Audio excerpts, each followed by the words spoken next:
Fernando García de Cortázar, catedrático, conocido, jesuita, a una vida dedicada a la historia y a los referentes históricos, a las verdades históricas sobre las cuales vamos a preguntar y a profundizar, porque entre otros temas ha tratado aquí en el Centro Velasco de Laredo, no lejos de la bellísima playa Salvé, el asunto España, déjame o deja que se te nombre. Él no es un nominalista, tampoco es un hermeneuta, es difícil juzgar, pero él va a explicarnos y a explicitar su manera de ver la historia. Él procede de la Autónoma también, está afincado y está siempre reconocido como el gran historiador de Deusto, con mucho éxito en las divulgaciones, sin que esto impida que haya sido un importante investigador. Pero es más conocido por la divulgación, el éxito en la televisión, que difunde, sin duda, los temas históricos con imágenes, también por los mapas, que no existían tanto de carácter historiográfico. Vamos a hablar sin un gran orden, con franqueza, de manera abierta y directa en este ámbito laredano, y también sobre la manipulación de la historia. Es otro de los cursos en los que va a intervenir próximamente, y por supuesto los nacionalismos. Él es un experto, tiene una escolta desde hace 5 años, no por lujo. Esto significa que su nombre, desgraciadamente, estuvo en alguna lista de los comandos y, afortunadamente, este nombre es respetado en el resto de la sociedad civil, de la democracia, en la que todavía el horizonte de paz aparece, aunque lejano, con expectativas de relativa proximidad en la esperanza de muchas gentes dentro de un debate que es intenso. Fernando, gracias por recibirnos en medio de la ocupación, sobre todo con este aspecto saludable y veraniego. Claro, sería una especie de, no sé si anacronismo, el situarme aquí con corbata en un sitio como Laredo. Tienes razón, yo vengo anacrónico y vamos a empezar quizá, para que esto tenga el tono que merece, con un poco de filosofía de la historia, con algunas referencias a la historiografía. Hay quien la ve como recurrente, el famoso Toynbee, si pegamos muchos saltos atrás, no al fundador Jenofonte, pero otros la ven como maestra todavía, o la pragmática de Tucídides. Son tantas las historias de la historia y sobre todo sus interpretaciones que quizá no estaría mal, dando saltos grandes, a ver cuáles son las fuentes en un libro tuyo que es menos divulgado, pero importante, que es una historia del País Vasco, no recuerdo de qué año. Juraría que en la introducción hablas del enciclopedismo histórico como algo frente a lo que podrían situarse, por una parte, historias parciales, tan de moda hoy en España, en las Españas periféricas, si es que reciben el nombre de Españas en plural, que antes era como una cosa ampulosa también, o imperial incluso. Y creo que frente a estos dos conceptos situabas la necesidad de una historia en la que tú has trabajado, de este carácter de historias integradas, más generales. Me gustaría que sitúes las escuelas, además de Barjola, de las que procedes o a las que eres adicto, y en qué manera ves tu propio trabajo y el que debe realizarse hoy. Bueno, yo pienso que la historia cambia mucho y debe cambiar más. Si nosotros definimos no solo la historia como maestra de la vida, que es una especie de halago que después no se corresponde a cómo tratan a los historiadores, si la historia es la maestra de la vida, los historiadores, los que conocemos la historia, los profesionales de la historia, debían ser también los grandes reclamados en una sociedad para trabajar. Y no parece que sea ese el asunto. Pero también yo digo que la historia es la ciencia del cambio y probablemente la historia no ha cambiado mucho en sus métodos. Y yo estoy inmerso ahora, más allá de escuelas, ya los historiadores quizás no militamos tanto en las escuelas como antes, yo estoy metido en esta obra de renovar la historia. Yo pienso que la historia es tan sumamente importante para los ciudadanos, es un instrumento tal de educación ciudadana que tiene que cambiar y tiene que hacerse accesible a todos los públicos. Yo pienso que debe saltar la barrera del mundo universitario, del gueto universitario, y llegar a la preocupación del hombre de la calle, del hombre del sindicato, del hombre de la política, del hombre de la empresa. Y para eso, claro, los historiadores tenemos que hacer un esfuerzo de comunicación. Tenemos que hacer un esfuerzo de transmisión que ciertamente no hemos hecho quizás en años anteriores, o no se ha hecho con esta profundidad, con esta intensidad que yo creo que merece la sociedad. No solo hay que saber historia, sino hay que saber contarla. Si McLuhan decía que el medio media, efectivamente el medio media mucho en la historia y ya no podemos, diríamos, aceptar esa reflexión solo para unos iniciados, sino que la historia debe responder desde el presente a las grandes y graves preguntas que se hace el hombre del presente. Hoy se ve a McLuhan como un trasnochado, en cierta manera, determinista que queda en su periodo.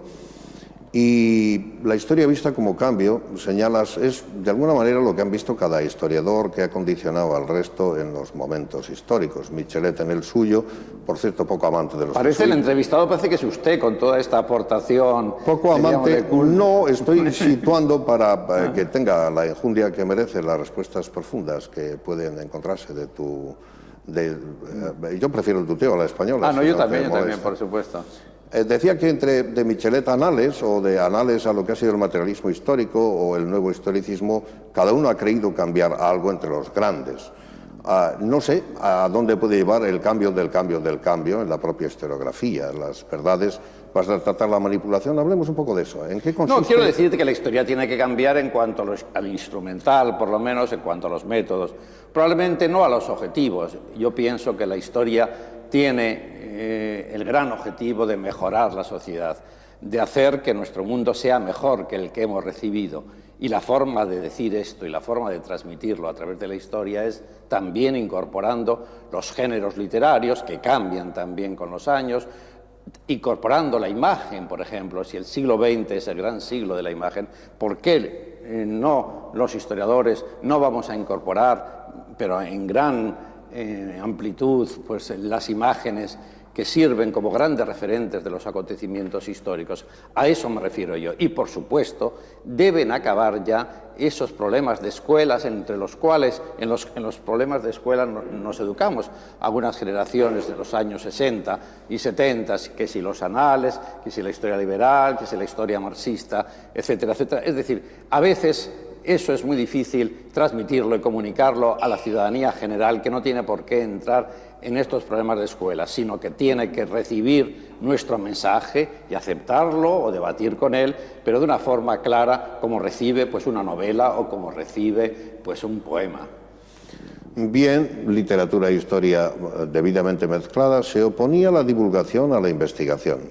¿Tiene esto o no sentido actualmente, o cada una va por su lado y el éxito de una no se corresponde con el éxito de la otra? No, entiendo que los historiadores tenemos que hacer una investigación larga, profunda, y la seguimos haciendo a lo largo de nuestra carrera. Yo he dirigido 50 tesis doctorales, más de 50 tesis doctorales, que son 50 grandes investigaciones realizadas por mis alumnos, brillantes muchos de ellos, pero que también yo he podido compartir y he podido gozar de primera mano de esa investigación. Pero luego, más allá de esta preocupación por la investigación que debemos tener siempre, tenemos que tener la enorme preocupación por llegar a un público.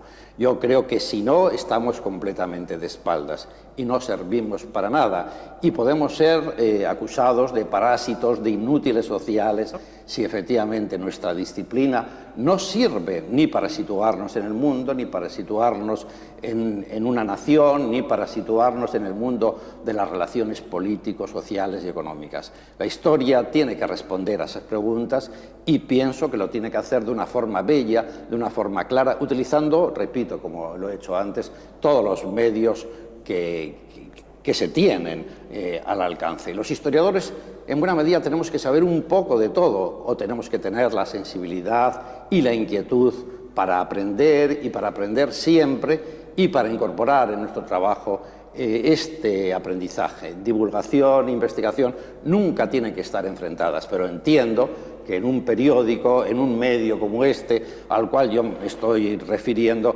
pues no podemos transmitir en estado puro una investigación, sino que tenemos que darla ya pues algo masticada y transmitirla a través de nuestras palabras.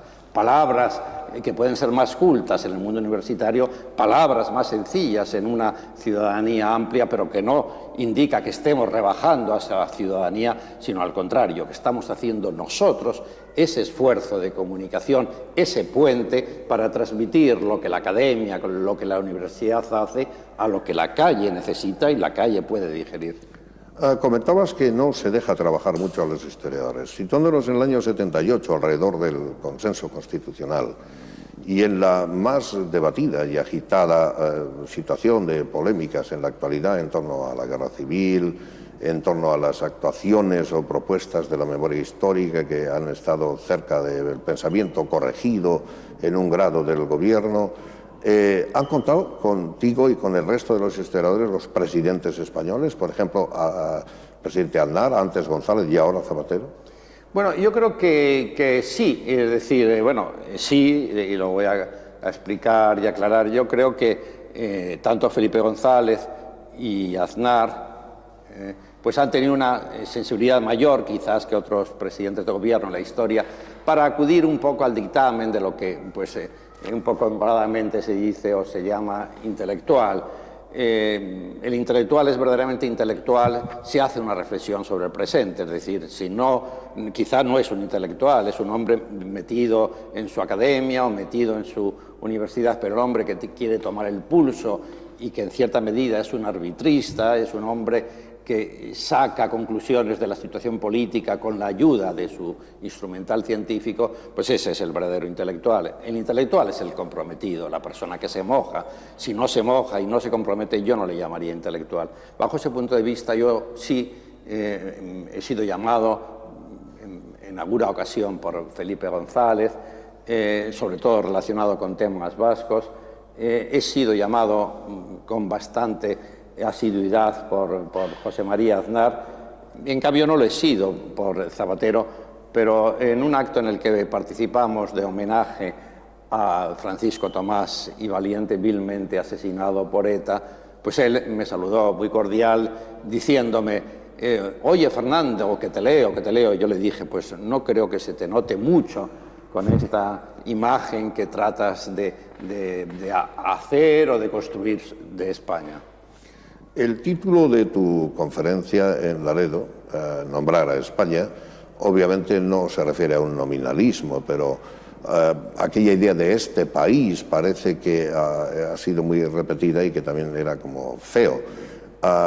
¿Cómo se puede sintetizar un poco lo que quieres decir? Con el nombre, la lengua es muy importante, pero decía Wittgenstein que es un juego, por lo menos el segundo Wittgenstein, nombrar tampoco garantiza nada. ¿Qué has querido decir con lo que has dicho? Quiero decir, primero, es un verso, España deja que te nombre. Entonces, quiero decir que la primera forma para anular a alguien es no nombrarlo, es no llamarle por su nombre. Y estamos asistiendo desde hace 30 años a este ejercicio ignominioso de no nombrar, ni siquiera nombrar a España. Cuando Luis Cernuda, poeta y exiliado republicano, se encuentra con un amigo suyo en París, el amigo le dijo, España ya no es más que un nombre. Y yo digo que ahora a veces no es ni siquiera un nombre, porque ha sido traducido por esa fórmula, que es una fórmula vejatoria, de Estado español, una fórmula vejatoria políticamente hablando, culturalmente hablando, para no hablar de la nación española, para no hablar de una comunidad, no solo de sentido, sino también de sentimiento, que sería España.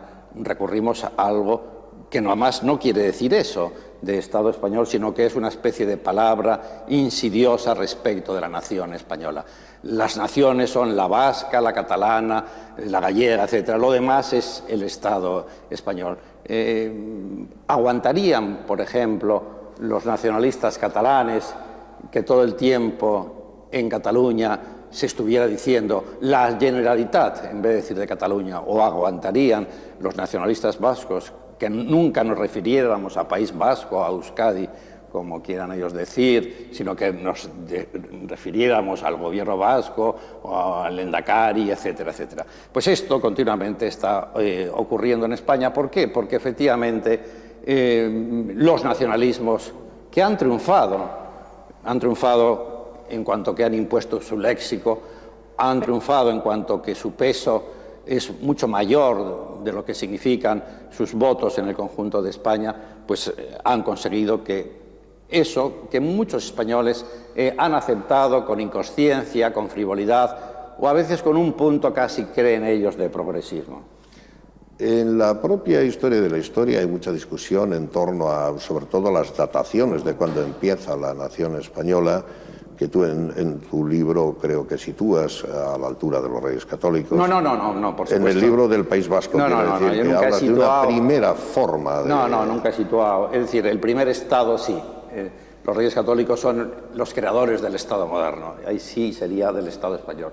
La idea de nación, y eso es algo bien sabido, no lo aporto yo, es del XIX. Es decir, el primer creador de una nación es quizá Napoleón. Vive la nación, se dice en Valmy, y como efecto incluso del imperialismo napoleónico va a surgir también, con los antecedentes que queramos, si usted quiere llevarlos hasta los Reyes Católicos, va a surgir lo que se llama la nación española. Pero la nación es un movimiento que habría que situarlo siempre finales del siglo XVIII y a lo largo del siglo XIX. Otra cosa es que la labor centralizadora, la labor de enlace de los territorios españoles, Corona de Castilla, Corona de Aragón, realizada por los Reyes Católicos, al final, en el siglo finales del XVIII, XIX, puede converger en lo que decimos ya la nación española. No parece que el nombrar sea tanta garantía si uno no se queda en moderno y pasa al deconstruccionismo, a lo que han sido los nuevos historicismos y a lo que es sobre todo el entendimiento quizás de lo trasnochado que puede quedar el alma de los pueblos, un entendimiento romántico decimonónico de la historia. En este sentido, no sé si García Cortázar llega a estas tendencias de, aun mezclando la literatura, no literaturizar demasiado la historia, mezclando, como luego se critica, por una parte las memorias, la introyección de lo literario que llegaría a la antropología de Hayden White. Me parece muy bien que haga usted esta alusión como algo además rancio, yo diría reaccionario al alma de los pueblos. Ese nacionalismo romántico que habla del espíritu, del Volksgeist, del espíritu y del alma de los pueblos, pero habría que recordárselo a los que ahora construyen su nación con esa especie de alma de los pueblos, que son los nacionalistas catalanes y los nacionalistas vascos, y que llamativamente dentro de una cierta izquierda pues son como jaleados, como admirados. No hay que engañarse, estamos refiriéndonos a la caverna, estamos refiriéndonos a esas formulaciones decimonónicas que tanto en el caso catalán como en el caso vasco se están repitiendo. Cuando se habla de España, o por lo menos cuando yo hablo de España, no hablo ni del espíritu de los pueblos, ni del carácter español, hablo de una nación de ciudadanos, de una nación que se ha construido, de algo histórico, no esencialista. Lea usted el Estatuto de Cataluña y se le abren las carnes en este tipo de concepción romántica, pasada de moda, no de la democracia liberal, sino de la democracia orgánica.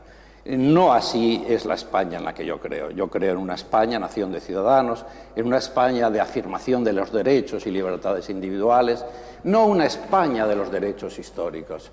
Los derechos históricos, reconocerlos, sería reconocer los derechos de los muertos sobre los vivos, sería reconocer un fatalismo de la historia, que la historia debe pesar y debe condicionar y debe determinar nuestro presente. Y los que creemos, como yo creo firmemente en la libertad individual, no puedo aceptar que los muertos, los derechos que ahora se consideran históricos, que son muchas veces privilegios para una minoría en el siglo XVII, en el siglo XVIII, en el XIX, pesen sobre nuestra convivencia y, en definitiva, agravien a unas personas o a unos territorios. La historia no da derechos.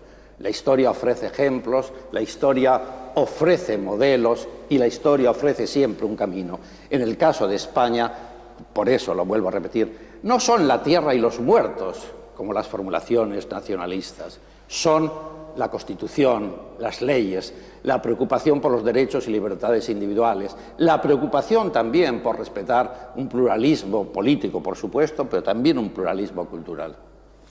¿Usted reconoce que es un hombre apasionado? Un hombre de firmes convicciones y que las expreso tratando efectivamente no solo de expresar un sentido, no solo de expresar una razón, sino también de transmitir una emoción. Yo creo que la historia de España hay que dar el sentido de la historia de España, pero también el sentimiento de la historia de España.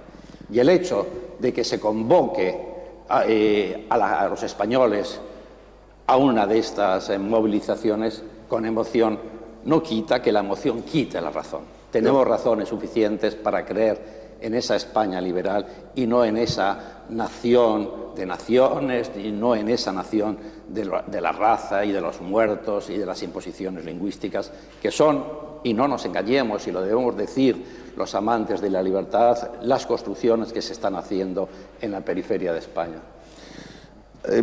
Ciertamente este tono liberal, y no había ninguna crítica implícita en mi pregunta, sino un cambio de ritmo para hablar de cosas personales hasta donde sea admisible, es más bien esta cuestión de la Iglesia a la que vamos a ir ahora.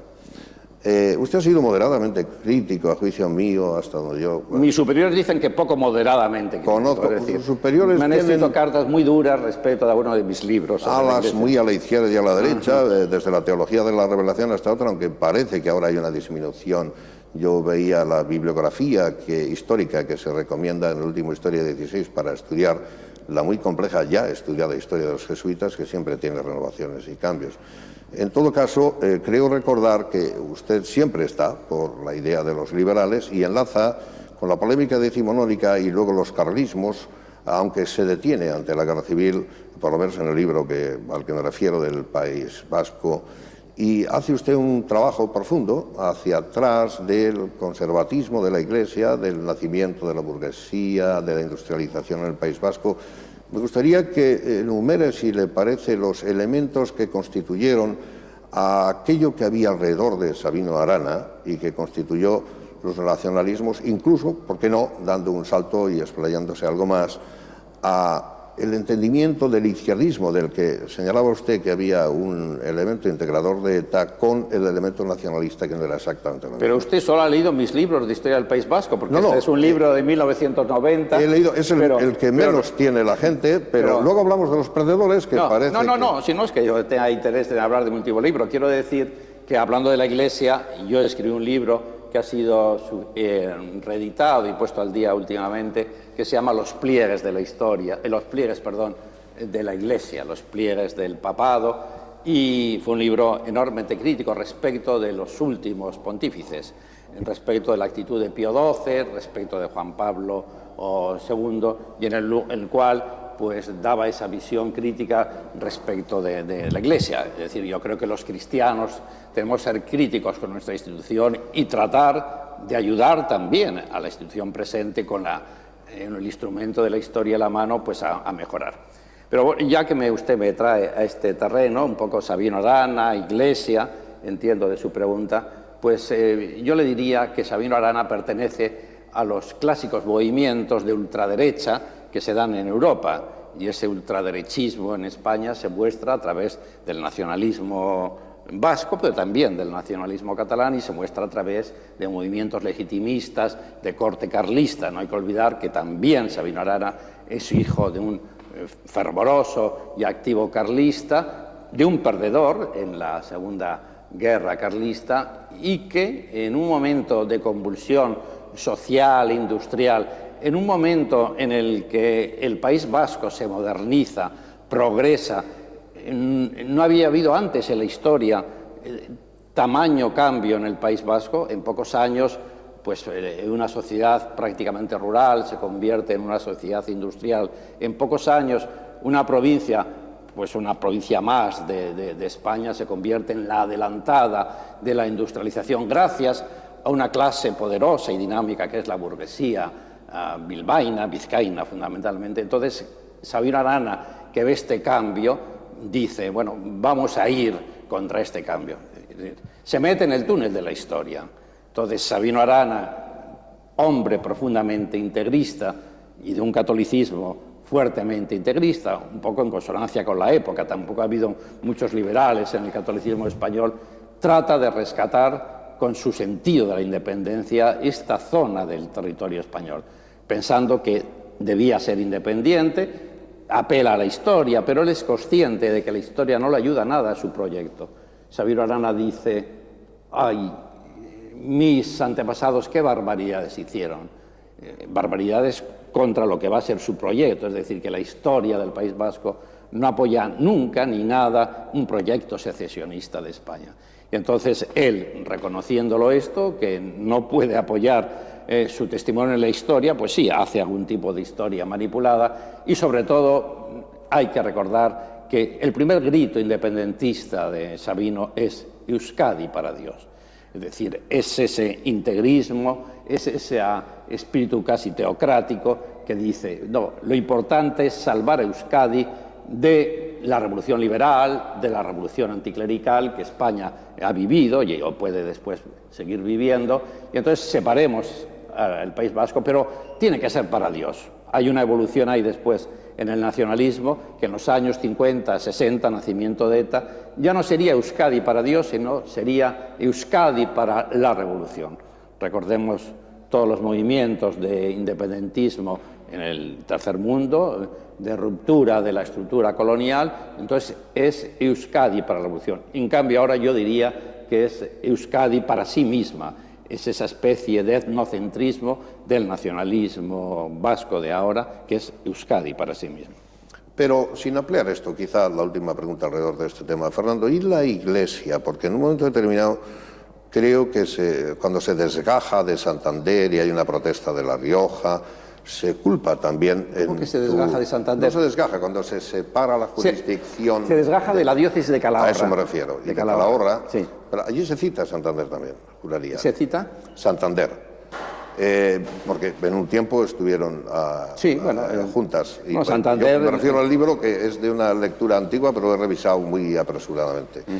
En todo caso, a la Iglesia y a alguna persona concreta, incluso la transformación que hay de alguien que procede del partido socialista y pasa a militar fuertemente en el nacionalismo, pero a la Iglesia se le culpa en cierta manera de una especie de consolidación y luego está en la calle que los obispos vascos, incluso el no haber hecho recientemente el famoso escrito que se esperaba de la unidad nacional. ¿Cómo se puede juzgar? Sotelo, en un libro muy ponderado, que no sé, de reciente aparición, A Vueltas con España, y que es de una gran ponderación, yo firmaría todo lo que pone allí con mucho gusto porque no puedo tener la capacidad de investigarlo como él, culpa fuertemente a la Iglesia, sin embargo, incluso de la responsabilidad de la guerra civil. Otros, en cambio, señalan que con la muerte de tantos obispos, 15 y 6.000 víctimas, no debe ser culpable, sino que fue una mártir. Bien, situemos un poco a nuestros oyentes, yo creo que incluso en la pregunta, es decir, la diócesis de Vitoria surge de una escisión de la gran diócesis de Calahorra, un poco con el interés de poner en práctica el concordato de la Santa Sede con el régimen liberal de Isabel II. Entonces surge la diócesis de Vitoria y es ahí cuando pues, unos canónigos listos, protestando porque se separa pues, una parte muy feraz y muy feraz en vocaciones, cuál es lo que hoy llamamos País Vasco, las tres provincias vascongadas, bueno, protestan porque dicen, si un territorio que ya está dando pues señales de un cierto carácter independiente o deseos de independencia, se le añade ya que va a tener una institución integradora de los tres territorios, pues ya casi estamos definiendo, pensaban ellos, una futura secesión, bueno, con otras palabras mucho más suaves y mitigadas, del País Vasco. Y esto es verdad, probablemente la Iglesia, con su diócesis de Vitoria, creada en 1862, por ahí, pues está afirmando la primera institución común a todos los territorios, porque ahora hablamos con tranquilidad del País Vasco, pero el País Vasco no ha existido prácticamente hasta el Estatuto de Gernika. Existía Guipúzcoa, existía Vizcaya, existía la Llanada Alavesa, existía pues Álava, mucho más volcada con su aristocracia a lo que es Castilla, y las tres, por supuesto, y lo deben saber todos nuestros oyentes, pertenecían a Castilla. Pero nunca había existido algo común a las tres provincias vascongadas, sino que es quizá la diócesis de Vitoria, luego desgajada en 1949-50 en San Sebastián, Vitoria y Bilbao, la primera institución que en buena medida reconoce que esas tres provincias pueden tener algo en común. Sin embargo, la Iglesia, durante estos años y prácticamente pues hasta ahora, la Iglesia vigila mucho a qué personas lleva a la diócesis de Vitoria, que existe, como digo, hasta 1950, y luego a las otras 3 diócesis. Es decir, no quiere obispos conflictivos. Y si en un momento vigila a los obispos carlistas, a la gente que puede ser obispo y que tienen ascendientes carlistas, después van a ser los ascendientes nacionalistas los que son rastreados en las biografías episcopales, y encontrar un antecedente nacionalista en 1920 o 25 supone el dejad aquí toda esperanza. En cambio, en esa época el carlismo aparece como una especie de españolismo que es bueno para la monarquía para ir luchando con el naciente nacionalismo vasco. Yo valoro mucho a Ignacio Sotelo, pero entiendo que si es así, como usted ha dicho, que pone el gran protagonismo del conflicto en la Iglesia, me parece que no quizás es una declaración o definición muy poco matizada. La República cometió verdaderas atrocidades, verdaderas barbaridades. La República fue la que enquistó el sentimiento, muchas veces también republicano, de algunos católicos. La República tuvo una política fatal en el terreno religioso. La política religiosa de la República fue de un anticlericalismo feroz, absurdo, etcétera, y airó a muchas masas que fueron las que se pusieron del lado de los franquistas. Pero yo entiendo que la responsabilidad de la guerra civil, atribuirla a la Iglesia, no responde con lo que los historiadores hemos dicho, incluso historiadores de izquierda o historiadores socialistas. Otra cosa es que la Iglesia después reforzara el carácter de una guerra y el carácter de mero levantamiento militar en un comienzo, lo reforzara dándole ese marchamo de cruzada y le diera más valor ideológico y más capacidad movilizadora. Pero también hay que recordar que cuando la Iglesia define la guerra civil como cruzada, en 1937, después de la caída de Bilbao, ya se han producido las grandes matanzas de sacerdotes, de obispos, de católicos reconocidos, de católicos destacados, que habría que recordarlo siempre, componen la persecución más importante que ha tenido la Iglesia española en toda su historia. La causalidad es uno de los más complejos asuntos a la hora de hablar de historia. Pero Anthony Beevor en su libro alcanza al parecer hasta el año 34 para situar los antecedentes de la guerra civil. Otros, en cambio, la ponen más inmediata. Hay terceros que desplazan a ver España como un conejillo de Indias del escenario internacional, del próximo conflicto. ¿Dónde empiezan y acaban los responsables y las causas que ve usted sobre la propia guerra? Bueno, hace unos años el gran, humanista, escritor y podemos llamarle también historiador, Gerald Brennan, escribió un libro precioso que fue de libro de cabecera para muchos de nosotros en el franquismo, que era El laberinto español, que se llamaba así, como usted me pregunta a mí, los antecedentes de la guerra civil, antecedentes no inmediatos, sino antecedentes lejanos. Y hay mucha literatura, hay mucha generalización, pero yo pienso que hay determinados puntos y determinadas intuiciones que yo creo que nos ayudan un poco a responder lo que tú o lo que usted me pregunta. Yo creo que efectivamente, ya que volvemos a la Iglesia o que hemos hablado de la Iglesia, quizá la inexistencia de un catolicismo liberal en la historia de España puede estar un poco también en los antecedentes. Realmente un partido socialista que ya en el mundo europeo pertenecía ya al conjunto de la política y que en el caso de España estaba bastante ariscado, que no respondía a una cierta socialdemocracia, sino que tenía muchas raíces irredentistas, muchas raíces profundamente anticlericales y profundamente revolucionarias, que quizás no se conectaban muy bien con el hecho de estar en un congreso, en un órgano, diríamos, legislativo, en la capacidad de crear leyes, que existían movimientos revolucionarios que pueden estar representados por esta especie de izquierdismo infantil de Largo Caballero, que que no es homologable con otros grandes líderes europeos.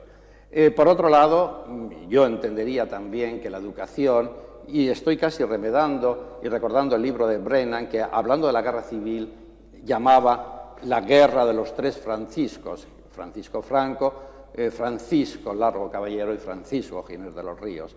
Es decir, también en esa guerra civil también se enfrentan concepciones de la enseñanza tan sumamente admirables como la de Giner de los Ríos, pero que va a ser rebasado también muchas veces por el espíritu incendiario de la Segunda República. Por otro lado también, yo entiendo que el campo, este campo irredento español, que es uno de los grandes perdedores a lo largo de los siglos, pues también tenía mucho que decir. Es un campo donde las diferencias entre las clases sociales son tan enormes, donde la miseria es tan grande que cualquier llamada profética o no profética pues podía levantar el campo. Entonces yo creo que son una serie de factores, la no existencia de grandes clases medias o de extensas clases medias, como va a haber en 1970 en España, hacen posible pues muchas veces esta radicalización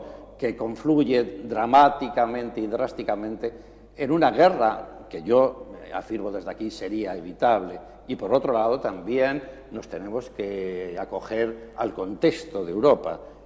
Europa también estaba muy enfrentada, ascenso de los movimientos totalitarios, nazis, fascistas, etcétera, etcétera, que también pues tienen su trasunto y su sucursal en enfrentamientos en España.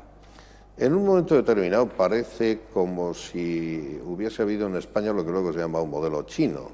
También me remito en este caso a Sotelo, es decir, hay un conato de apertura con la Identralgo, que es en el contexto de su Palinodia, donde él sitúa lo que digo de la Iglesia. Pero esa etapa de Ruiz Jiménez y de la esperanza de la llamada falange ideal que va transformándose, se frustra y dicen que ahí empieza un gran empuje económico y no se corresponde, se pone al servicio del régimen una apertura política. No sé si comparte esa idea como un antecedente para continuarlo con la idea de si es necesario después del 78 la intensidad del debate actual que ha resurgido. Bueno, yo diría que no es necesario el debate actual, que es absolutamente artificial y que me parece una barbaridad. Es decir, la calle no pide eso. Es un debate totalmente suscitado y sugerido desde arriba e impuesto desde arriba. Llevamos 2 años con idas y venidas, con afirmaciones y retractaciones del gobierno en torno a esa mal llamada y malhadada ley de la memoria histórica. Y ahora aparece el gobierno y ahí sí que yo creo que un toque de atención de algún historiador socialista como Santos Juliá respecto del concepto y el término de memoria histórica probablemente ha hecho al gobierno cambiar de rumbo y cambiar de título a su ley. Mire, la memoria es una memoria personal, la memoria no puede salir del ámbito de nuestra propia experiencia. Y esa idea de memoria histórica tiene claras resonancias totalitarias, fascistas. Es un tipo de lavado de cerebro.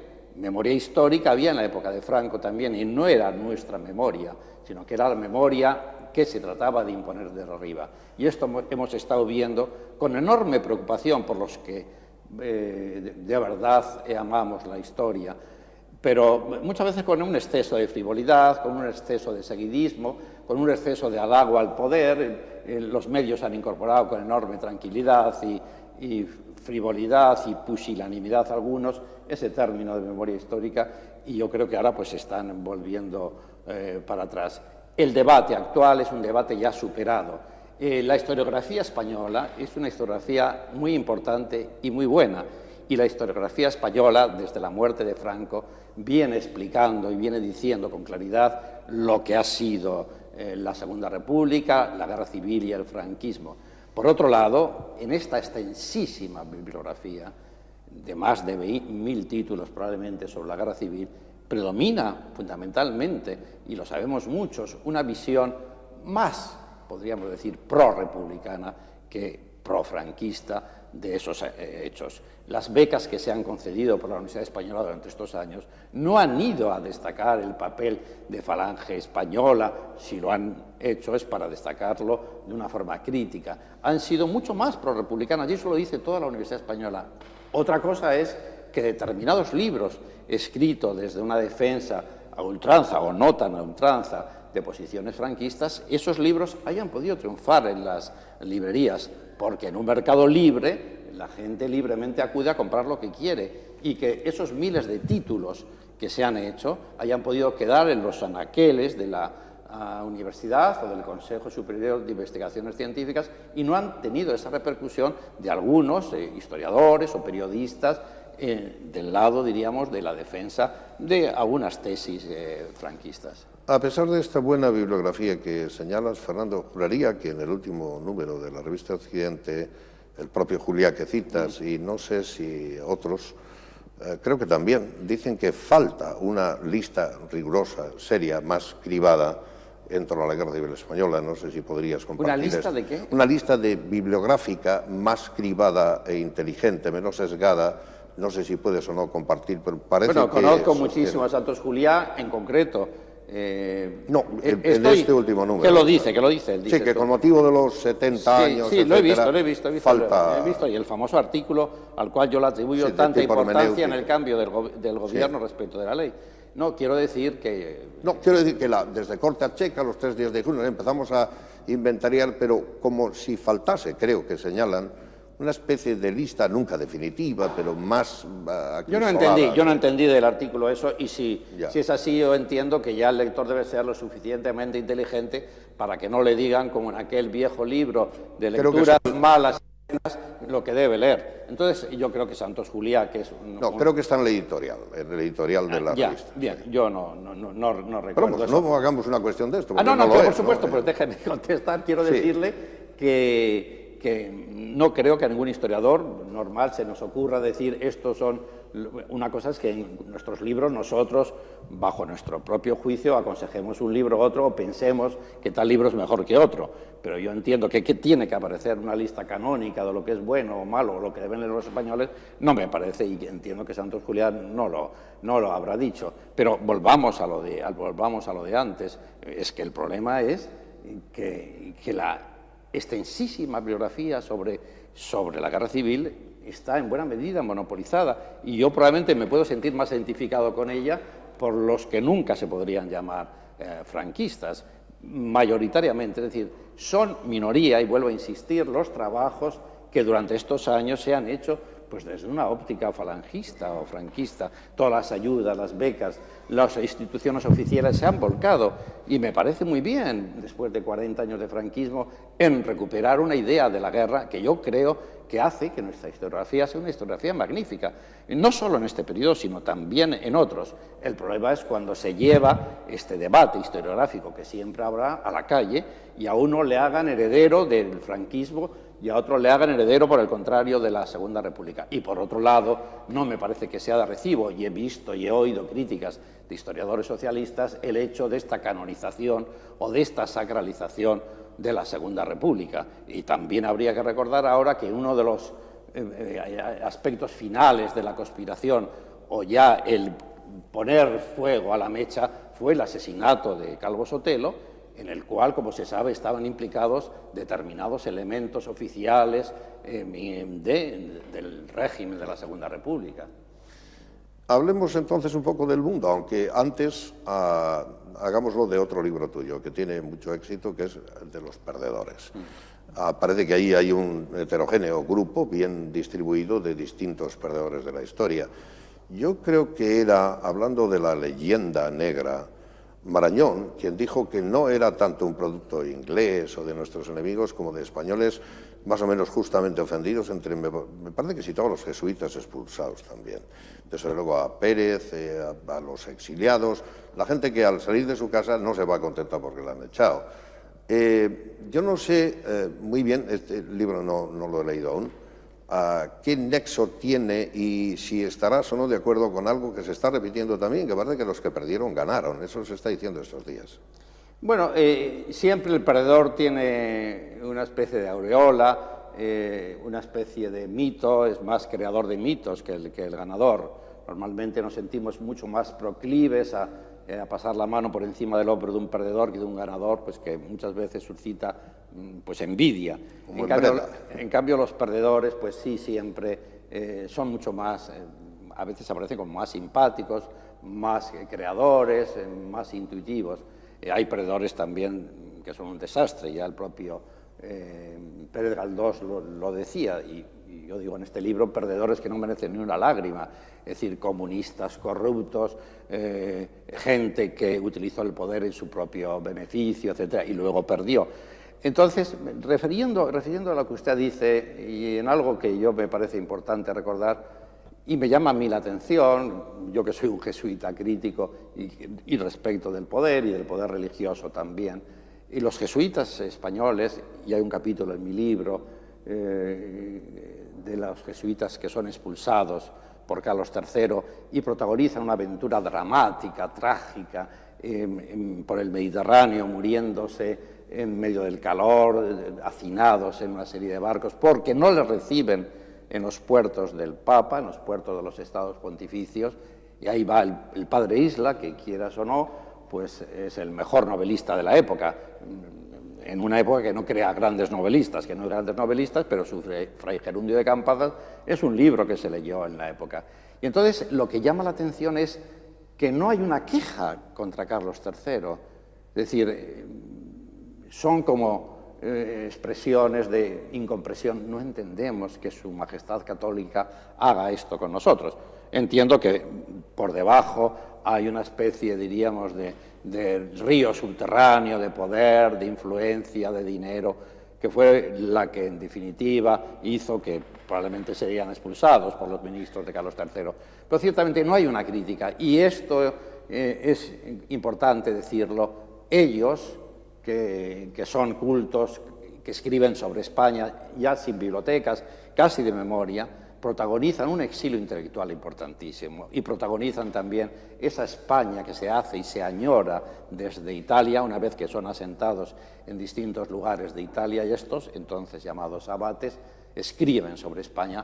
Y, bueno, ¿cómo no recordar a un gran perdedor, a Juan Andrés Morel, que es un jesuita que hace una historia crítica de la literatura y de la historia de España, pues en 10, 12 tomos, antes que se escribiera la enciclopedia, y la escribe, y él dice: me faltan apoyos, me faltan ayudas, porque no tengo los libros aquí a mano y los tengo en España.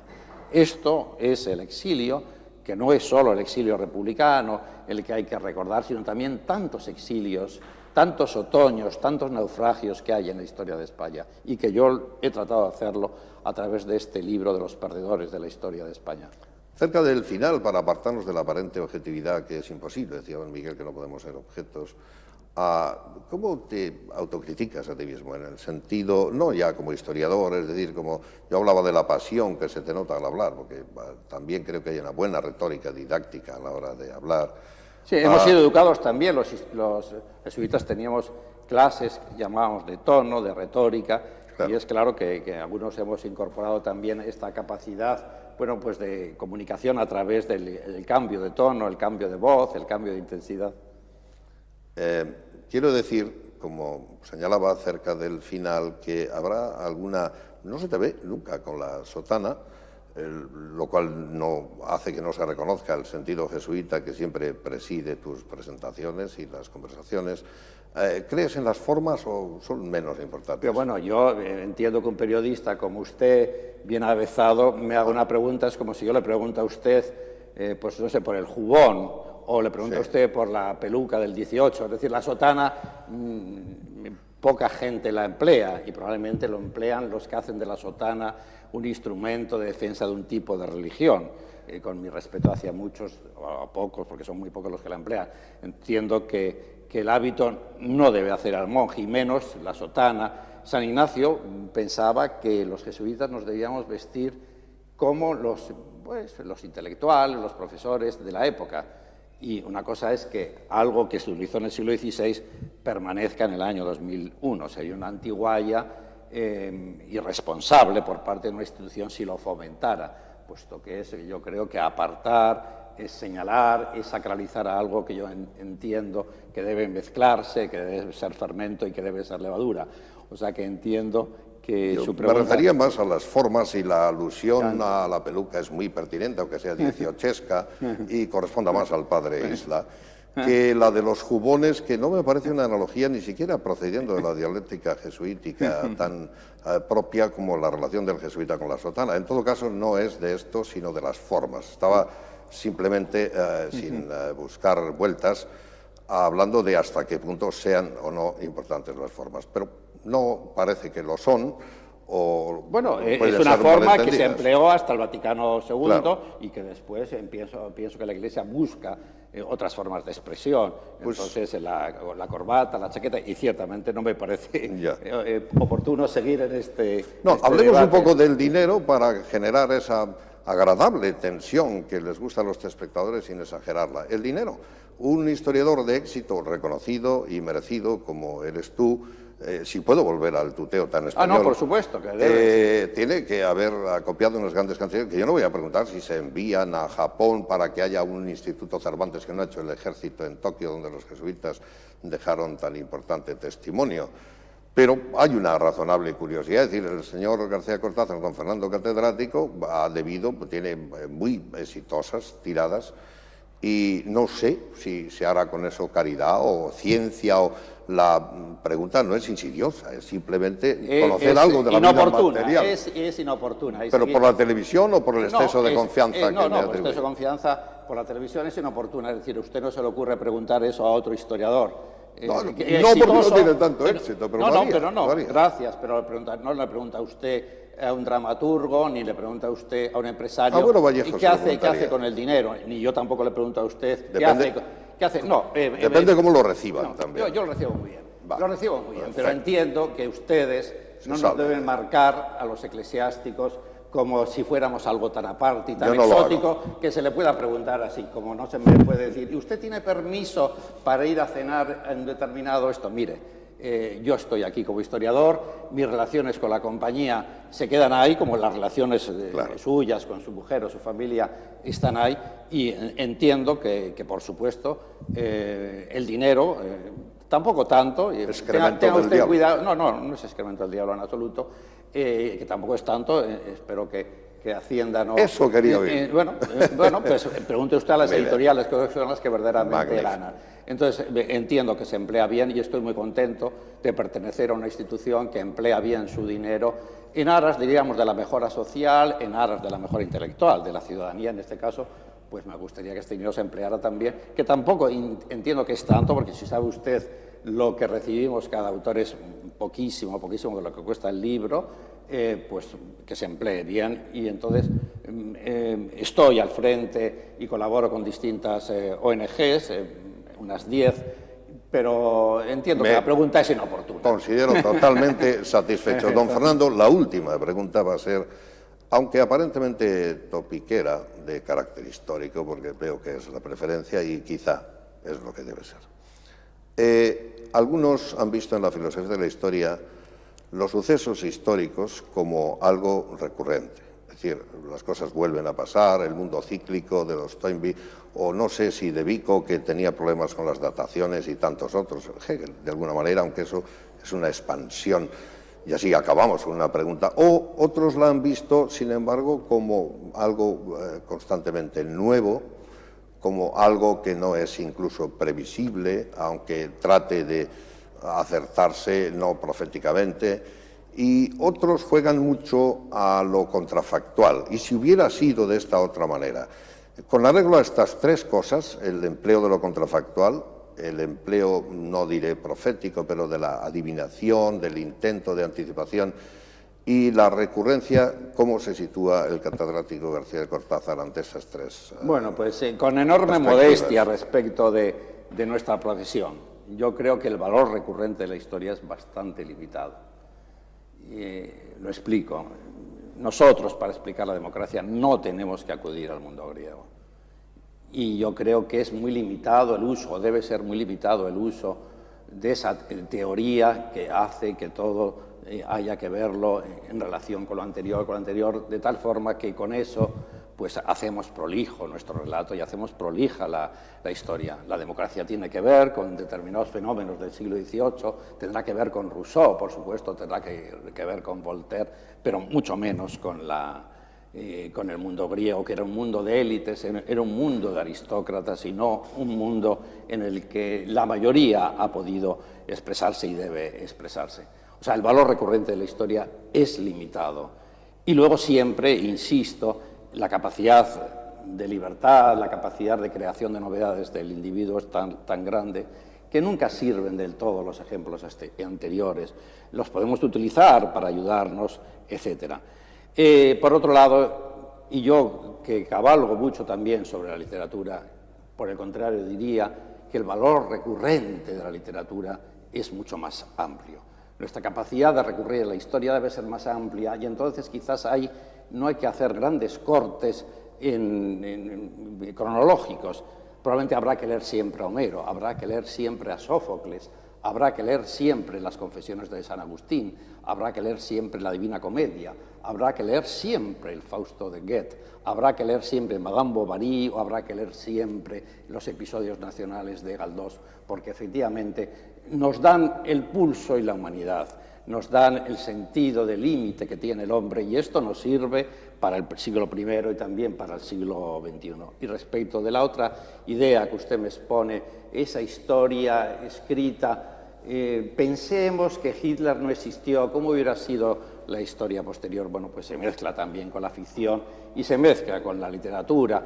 Puede ayudarnos también, puesto que nos ayuda a reflexionar, nos ayuda a interrelacionar conocimientos, que eso es buen camino para la historia, pero en definitiva yo creo que no hace que la historia pueda ser una maestra de la vida de esas reflexiones. Es que Hitler existió, es que se movió en un mundo de 1930 en el que los alemanes le dieron su apoyo y le dieron su respaldo.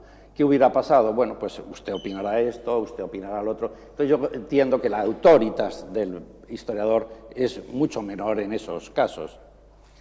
Hay que agradecer a García de Cortázar que con las formas adecuadas para estar ante la playa de la Salvé y no sé si ligerísimamente picajoso por la alusión a la sotana, que no era de frufru negativo, ha sido simpático, apasionado, como creo que corresponde a su temperamento, aunque celoso de su intimidad, pero siempre respondiendo directo, claro, liberal, jesuita, inteligente y hasta puede que un poco más allá de lo que requería la dialéctica, porque una entrevista es una especie de examen que hace el alumno al profesor, aunque lo que él llama situarla, revuelve la situación como maestro que es para tener el dominio del discurso del que tan profunda es la tradición jesuita. Estamos muy agradecidos, creemos que hay una oportunidad de estar entre algo más que la divulgación de la que son testimonio exitoso, sus muchos libros y ediciones, y algo menos, como no puede ser de otra manera, en el medio de la investigación. Fernando, muchas gracias. Muchas gracias.